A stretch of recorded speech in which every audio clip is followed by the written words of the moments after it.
En prijazen pozdrav gledalci TV Ljubljana. Hvaležna sem, da me je gospa Vlasta Nussdorfer povabila na pogovor. Govorili bova o moji knjigi Deklice brez gnezda v iskanju poti do odraslih otrok. To, kar bi vam rada sporočila, je to, da v iskanju kogarkoli ali česarkoli je prav in edino pomembno, da najdete sebe. Da najdete sebe, da zgradite empatijo do sebe, da začutite svoje potrebe, ker vsi odnosi se začnejo našim odnosom do nas samih. In empatija do drugih je možna samo, če čutite in zmorete empatijo do sebe. In nikoli, prav nikoli ni prepozno, tudi če ste stari 60, 70, 80, 90, nikoli ni prepozno za prijaznost, za iskrenost, za ljubezen.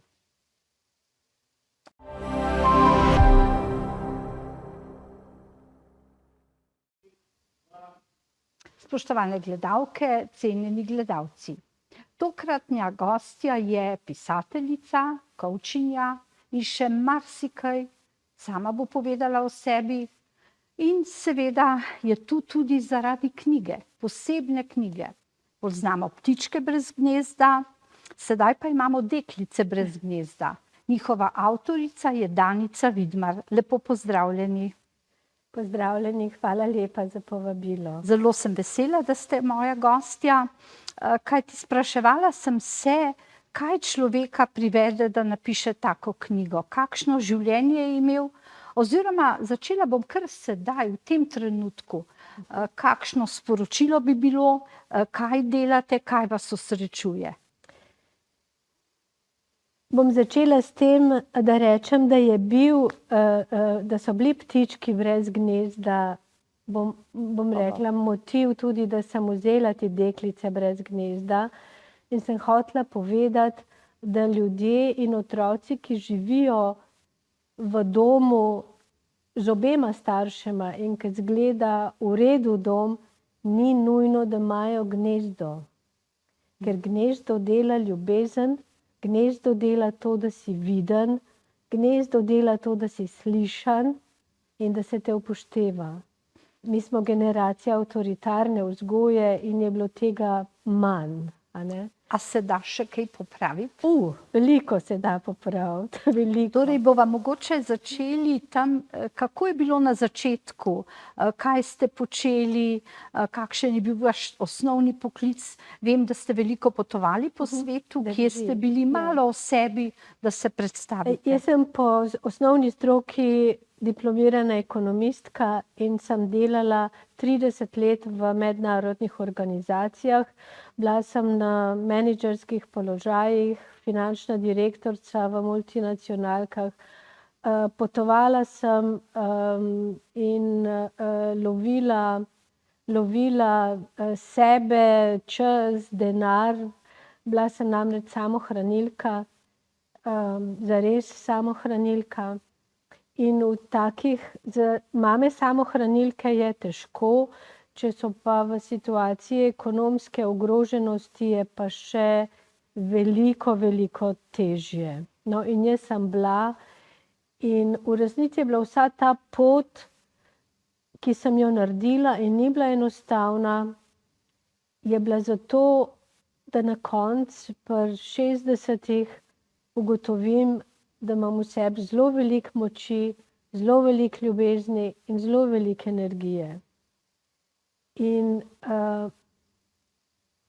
podnaslov moje knjige je V iskanju poti do odraslih otrok. Zelo pozno sem se zavedla, da otrokom dati vse, kadar se to vse spelje na vse materialno, pomeni, da jim nisi dal nič, če jim nisi uspel dati sebe. Otroci rabijo čas, pogovor, kaj še? Otroci rabijo iskrenost, otroci rabijo avtentične starše. Kot je rekel moj vzornik, ki mu tudi posvečam knjigo, Jesper Juhl, danski družinski terapevt, On je napisal eno krasno knjigo Kompetentni starši, avtentični starši, kompetentni otroci. To pomeni, ni nujno, da smo najboljše mame, najboljši starši, najboljši očetje. Dovolj dobro je, da smo. Ampak zato, da smo, moramo najprej sebe čutiti, do sebe imeti odnos, ker vsi odnosi tega sveta se začnejo z enim samim odnosom. Našim odnosom do nas samih. In tega jaz nisem imela. Začelo se je najbrž kar že v otroštvu? Začelo se je v otroštvu, kot se začne veliko zgodb. Začne se mnogim dekletom, zato ker niso sinovi. Je to še prisotno ali je bilo v naših časih? Ali je še danes Jaz mislim, veliko? da je bistveno manj. Je pa odvisno od okolja, ki je to prisotno, pa odvisno od družinske situacije, kjer je to prisotno. To je ponavadi želja očetov. Kakšna je pa vloga matere, ki ne da možu recimo sina in potem ta deklica trpi, ker ji nekaj manjka, pravijo očetje? Ja, vloga matere je pa v resnici tukaj enako pomembna kot vloga očeta, ker ob avtoritarnem očetu in ob tihi materi dekleta dobijo zelo nezdrav vzorec za življenje in za partnerske zveze. Zakaj potem iščejo, pravimo, vedno enake oziroma najdejo take, kot so bili njihovi očetje? Najdejo jih zato, ker so to stvari, ki jih poznajo. Ker v resnici iščemo in se srečamo z ljudmi v našem življenju, vsi so naši učitelji, ampak te partnerski učitelji so tisti, s katerim, ki ga tako začutimo na nekem nezavednem nivoju, kar tole pravi, da si delimo bolečinsko jedro in mislimo, da bomo pa zdaj to razrešili. A skupaj z njim ali njemu pomagali temu partnerju? Kaj je pričakovanje ženske? Skupaj z njim, namreč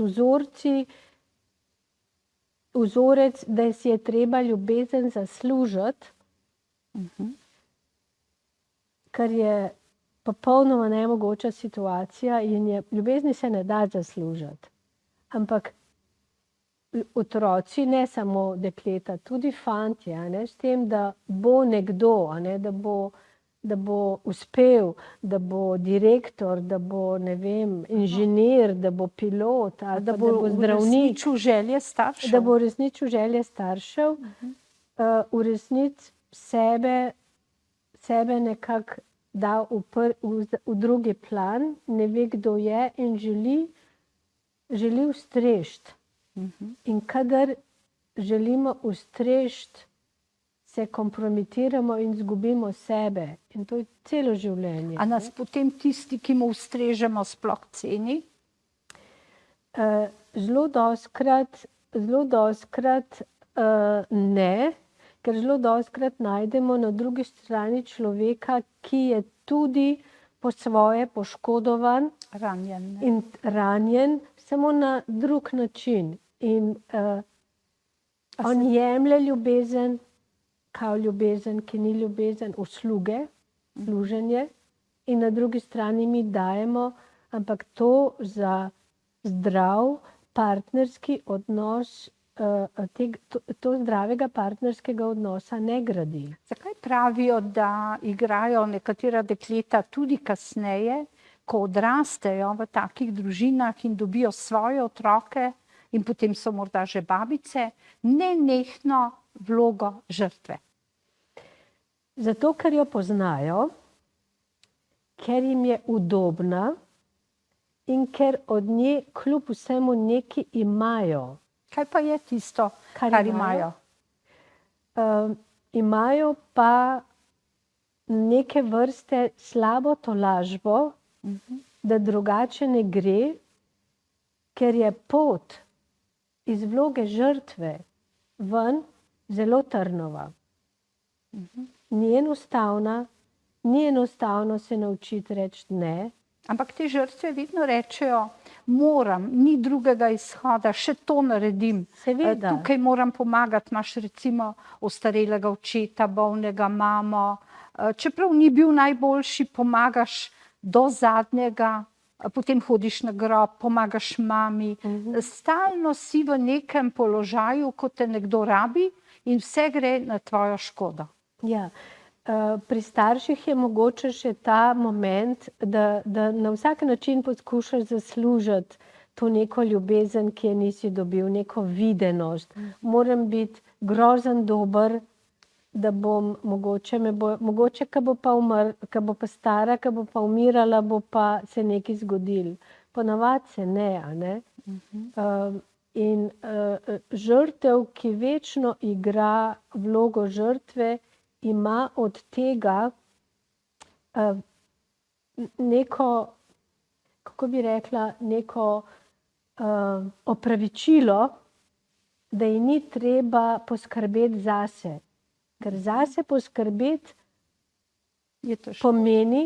pomeni, da moraš najprej vedeti, kaj hočeš.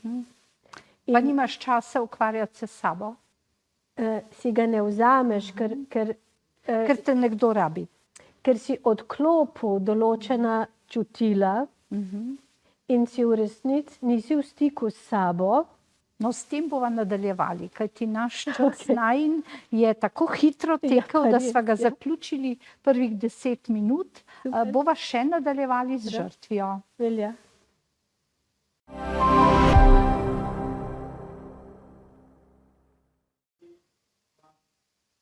Drage gledalke, cenjeni gledalci, še vedno se pogovarjam z gospo Danico Vidmar, avtorico te knjige, coachinjo, kot je rekla, ekonomistko sicer po poklicu, žensko, ki je preživela veliko, veliko o tem tudi piše in ki nam lahko veliko pove. In ker je čas tako dragocen in hitro mineva, dajva še malo govoriti o tej žrtvi, ki nenehno nekomu pomaga, hkrati pozablja nase, nanjo se pa tudi lepijo problemi. Vsak ima 5 minut časa, jo pokliče in pove o svojih problemih, jo okupira s tem, kako naj taka žrtev postane močna in izstopi iz tega kroga. Za začetek je treba se odločiti, da hočeš izstopiti. Ampak če te nekdo tako rabi, je to tvoja mama, oče, kaj narediti? Še vedno se lahko odločiš izstopiti. In potem iz te odločitve, da želiš poskrbeti zase, da ne želiš igrati vloge žrtve, največkrat, če si jo zelo dolgo igral to vlogo, je prav, da si poiščeš pomoč. Da te nekdo malo za roko drži, ker drugače prevelikokrat padaš nazaj v stare vzorce. Pa naj si bodo partnerski, pa naj si bodo starši, pa naj si bodo tudi starši odrasli otroci ali starši, tvoji starši. Taka žrtev sploh kdaj lahko reče v življenju, vsega trpljenja je konec, sedaj bom mislila nase. Lahko reče in ponavadi rečejo 1000-krat, ampak nič ne naredijo za to. Ti moraš vedenje spremeniti in za vedenje spremeniti moraš najprej ozavestiti svoje občutke. Kdo si, kaj zares hočeš. Meni so zelo dolgo, ko so moje 2 hčeri odrasli in šli, so rekli, joj, koliko si pa ti srečna, krasno službo imaš, zdaj pa lahko delaš, kar hočeš. In imaš denar, in imaš stanovanje, in imaš vse. Pa sem še 2 leti tako zelo ponavljala, joj, koliko je to super, ker jaz lahko delam vse, kar hočem. Potem sem pa rekla, kaj pa sploh hočem?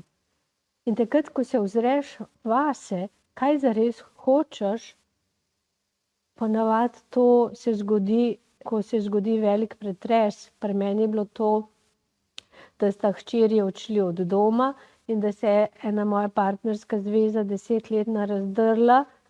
Jesper je umrl, teta je umrla, skratka vse je bilo v roku 9 mesecev. A to je pomenilo potem prelom? To je pomenil prelom. To je pomenil prelom, kad sem rekla, zdaj se pa dol used in a boš zdaj takole živela naprej na avtopilotu. In potem sem rekla, ne, jaz želim umreti. Stara, srečna, zdrava, in bogata, in pa rečem, se mu stara še nisem. Lepo. Kaj pa je to temno partnerstvo? O tem je govora tudi v knjigi.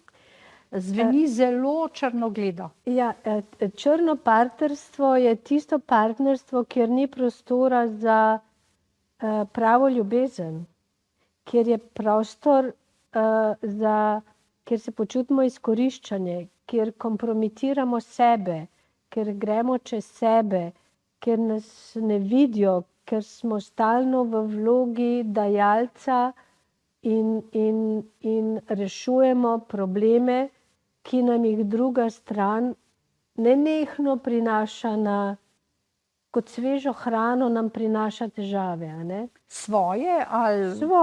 Svoje v družino. Ali so to težave zaradi denarja, zaradi alkohola, zaradi ne vem česa. In mi se stalno z eno in isto težavo ubadamo in rešujemo. A je potrebno iz tega črnega partnerstva izstopiti? Z tega črnega partnerstva lahko izstopimo tako, da izstopimo z ločitvijo. Lahko izstopimo tako, da rečemo na primer alkoholiku: hvala lepa, jaz imam dovolj, ali se gre zdraviti ali odidem. Če je pa kaj manj problematičnega in agresivnega, pa lahko v bistvu poiščeš prostor zase, poiščeš sebe in se ne ukvarjaš več s tistimi težavami, ki ti jih prinašajo na mizo, in rečeš: te hrane ne bom več jedel, hvala lepa. Ta hrana zastrupla moje telo in mojo dušo. Torej, hvala lepa. In največkrat se zgodi, da ko se mi spremenimo, se spremenijo ljudje okrog nas. A je materialna odvisnost od nekoga tudi lahko vzrok, da ohranjamo tako slabo partnerstvo? Materialna odvisnost je v resnici strah. Ne? Občutek varnosti je pa je primarna potreba, brez katere ne moremo živeti. In lahko kdo ostaja v neki zvezi zaradi občutka varnosti in ujetosti. Jaz osebno sem imela službo in sem se v eni točki odločila, da sem vzela 2 kovčka, 2 otroka in sem odšla na cesto. Tudi zato smo brez gnezda. Ne? V tej knjigi berem tudi o nekem vodji, ki ni Evropejec, ki je imel čisto drugačne principe in želje. Tam ste službo izgubili. Kakšni so ti moški principi vodenja nekaterih? Ja. So zelo podobni avtoritarnim vzorcem naših očetov. In jaz sem si drznila reči zelo grdo, da je tako vedenje v Evropi že davno iz mode, kar me je stalo seveda z delovnega mesta, ampak to je bila v resnici najboljša stvar, kar se mi je zgodila, ker sem potem res stopila na pot do sebe, ker najprej moraš stopiti na pot do sebe. Podnaslov je v iskanju poti do odraslih otrok, ampak na tej poti do odraslih otrok sem našla sebe najprej, ker ne moreš stopiti do odraslih otrok in do nikogar, če nisi sabo, če ne najdeš sebe, če ne veš, kdo si, ne veš, kaj želiš, česa ne želiš, če ne znaš ceniti sebe, če ne znaš lepo delati sabo. Jaz ne rečem, da se nimaš rad, ker ta beseda me je dolgo časa begala, ljubiti sebe, kaj zdaj to za en heca, ne?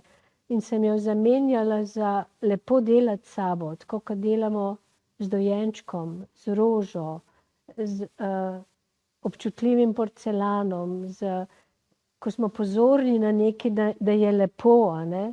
Kako se pa odzove telo? A zboleva tudi fizično zaradi tega? Ja, jaz sem v času zakonske zveze utrpela 6 krvavečih ulkusov in ko so me kasneje ljudje vprašali, kaj si pa naredila, kako pa ti je zdaj, sem rekla, nič nisem naredila, samo odšla sem iz nezdrave zveze in tako zdrava, kot sem zdaj, mislim, da še nikoli nisem bila, jaz nimam nobenih zdravil, nobenih tablet, nobenih pritiskov, sladkorn, holesterola, nič. To se pravi, da osrečuje in hkrati zdravi nek tak odhod. Odhod jaz bi bolj rekla, bolj kot odhod, zdravi prihod k sebi. Torej, najprej pomisliš nase, kaj te osrečuje, kaj je tisto, kar ti pomaga, in s tem odpadejo najbrž tudi drugi problemi. Tukaj je treba biti pravzaprav zelo previden, a ne? Da se mi ne spremenimo v kakšne narcisoidne, sam jaz, pa jaz, pa jaz. Ne gre za to, da samo misliš nase. Gre za to, da z nekim zavedanjem skozi odziv telesa razvijaš empatijo do sebe in ko razvijaš zadostno empatijo do sebe, lahko razvijaš empatijo do drugih. Brez dvostranske empatije ni sreče in ni zdravja in ni iskrenih odnosov. No, midve bova v tretjem delu spregovorili o tem, kaj sedaj počnete, komu pomagate, kako to sprejemajo ljudje, gre ravno za starejše. Včasih rečeš, pa se je prepozno. Ni prepozno, o tem bomo govorili v tretjem delu. Super.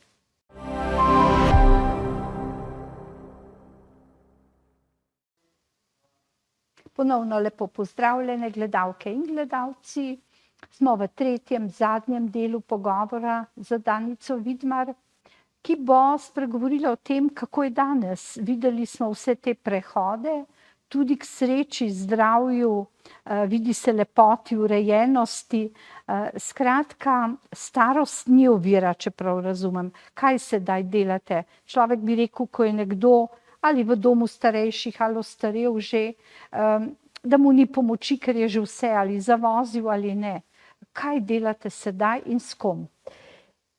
Mene najbolj osrečuje dejavnost, poleg moje družine in partnerja, me osrečuje delovanje v Centru aktivnosti Fužine, kjer o vseh teh spoznanjih, ki jih navajam v knjigi, knjiga ima 2 dela, na barvnih straneh so moja spoznanja, ta spoznanja sem nekako utrdila, preizkusila, verbalizirala in to zdaj predajam v Centru aktivnosti Fužine, generaciji upokojencev 65+, in govorim o tem, kako v bistvu mi delujemo in kako smo delovali. Pa bo kdo rekel, pa kaj pomaga nekomu, ki ima 65+ let, da razume, kako je funkcioniral, zakaj je tako funkcioniral.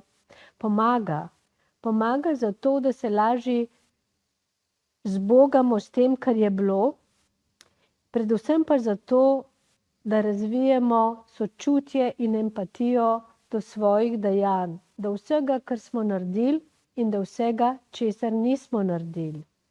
Ker empatija do sebe je tisto, kar dela jesen življenja mehko, kar jo dela ljubeznivo, kar jo dela ustvarjalno, ker ko si v resnici brez notranje jeze do sebe, ker ta je najhujša, takrat lahko sprostiš svojo kreativnost. Jaz neskončno uživam biti predavateljica v Centru aktivnosti Fužine. Tisto, kar govorim tam, bi v resnici rada povedala tudi mlajšim, ampak te moje gospe in gospodje s tako veliko hvaležnostjo sprejemajo to, kar si dajemo, ker oni meni dajajo in jaz njim. A oni pripovedujejo tudi kakšne svoje zgodbe? Sprašujejo o kakšnih stvareh ali pa mi rečejo, bom povedala recimo stvari, ki mi grozen veliko pomenijo. Reče gospa, odkar sem srečala vas, lepše delam s sabo. Ali pa reče, velikokrat se spomnim na trikotnik drame in si rečem, v kateri vlogi sem zdajle, in se ustavim. Pa kdo reče, velikokrat se spomnim tvojega tobogana in se ne spustim, ker sem jih naučila, kako povedati, ker govorimo o nečem, kar je mene Jesper učil.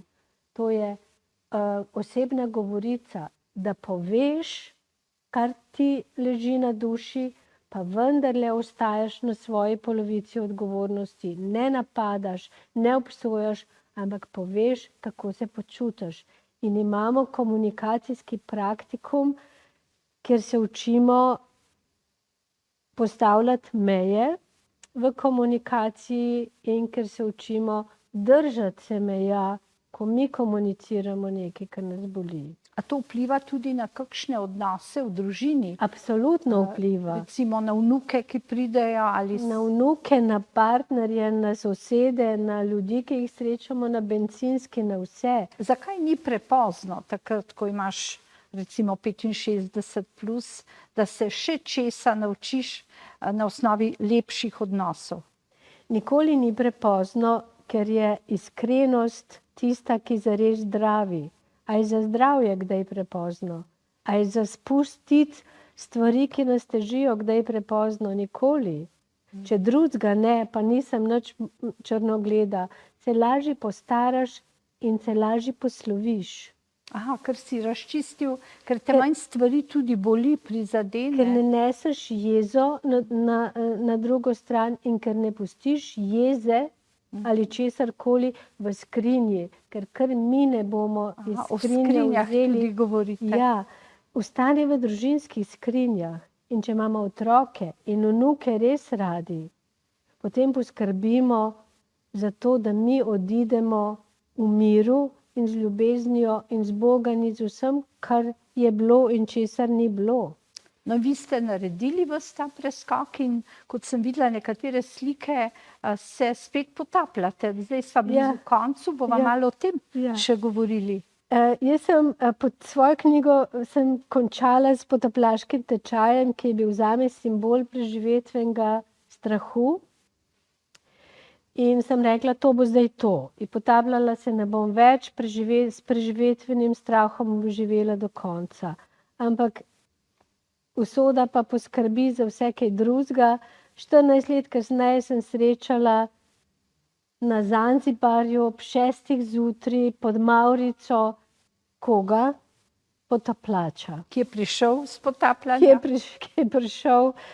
Ki je šel na potapljanje. Torej tujc ali Slovenc? Je tujc, Anglež je. In se sedaj skupaj potapljata? In zdaj se skupaj potapljamo. Prihodnji teden greva se potapljati daleč stran, greva v Mehiko.